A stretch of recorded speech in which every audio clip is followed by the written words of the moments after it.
So much sir, most welcome. Invite करने के लिए। और मैं बहुत खुश हूँ, मुझे रात में नींद नहीं आई आपसे मिलने के लिए, मैं इतना एक्साइटेड था। सर मेरा क्वेश्चन आप दोनों से ही है कि सर्वाइवल तो सभी कर रहे हैं, बट एक बार जब सक्सेस मिल जाती है और सक्सेस की हाईएस्ट पीक पे पहुंचने के बाद डाउन टू अर्थ कैसे रहना है, उसका क्या सीक्रेट है? आप ये सवाल पूछ रहे हो, टॉन्ट मार रहे हो? नहीं सर, मैंने देखा है सर, बहुत लोग सक्सेस मिलने के बाद ना, कितनों को वो समझ आया मैंने क्या कहा है? पैसा सर पे चढ़ जाता है लोगों के सक्सेस मिलने के बाद। हाँ, बिल्कुल सही कह रहे हो। तो सर आप बिल्कुल सही कह रहे हो मेरे बारे में। नहीं सर, एक ना एक दिन तो सभी सक्सेसफुल हो ही जाएंगे अगर सर को फॉलो करेंगे। बट मैं ये जानना चाहता हूँ कि सक्सेस किसी भी फॉर्म में अगर मिलती है तो उस पर्टिकुलर जो सक्सेस मिली, जैसे किसी को नॉलेज बहुत हो जाए तो उसको नॉलेज का घमंड ना आ जाए, तो उसके लिए भी वो डाउन टू अर्थ कैसे है? आप एक काम करो ना, आपके हाथ में माइक है, तब सीधा ही मार दो। नहीं, आप मार दो मुझे। सर आपके लिए नहीं है सर। घमंड नहीं दिखता है, गुस्सा दिखता है।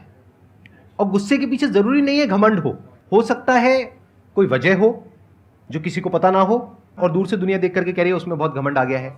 जैसे कोई आदमी है, वो किसी से बात नहीं करता अपनी कॉलोनी में, लोग क्या कह रहे हैं, वो बहुत घमंडी है, उसको सक्सेस मिल गई है तो उसमें बहुत घमंड आ गया। अरे घमंड नहीं आया, वो इंट्रोवर्ट है, वो किसी से बात नहीं करता है।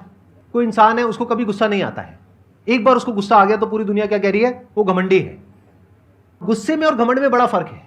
जैसे पहले के जमाने में आपने कहानियां सुनी होगी, ऋषि मुनि होते थे, अपनी तपस्या कर रहे हैं, शांति से बैठे हैं, अपना काम कर रहे हैं, कोई आया उनकी तपस्या भंग करके चला गया तो उन्होंने उसको श्राप दे दिया, तो उनको गुस्सा आया ना, तो क्या वो घमंडी है?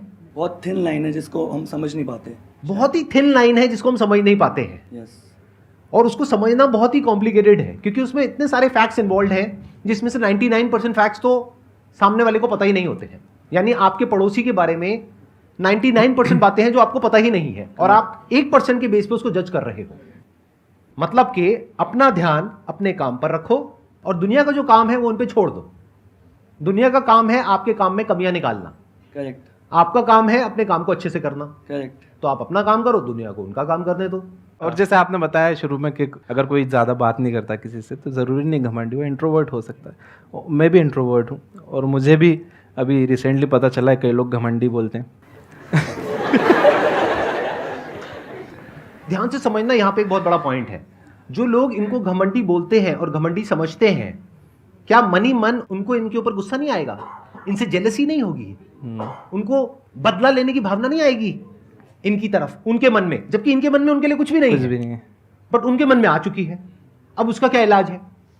ये दुनिया ऐसी ही है, तो दुनिया को दुनिया के हाल पे छोड़ दो।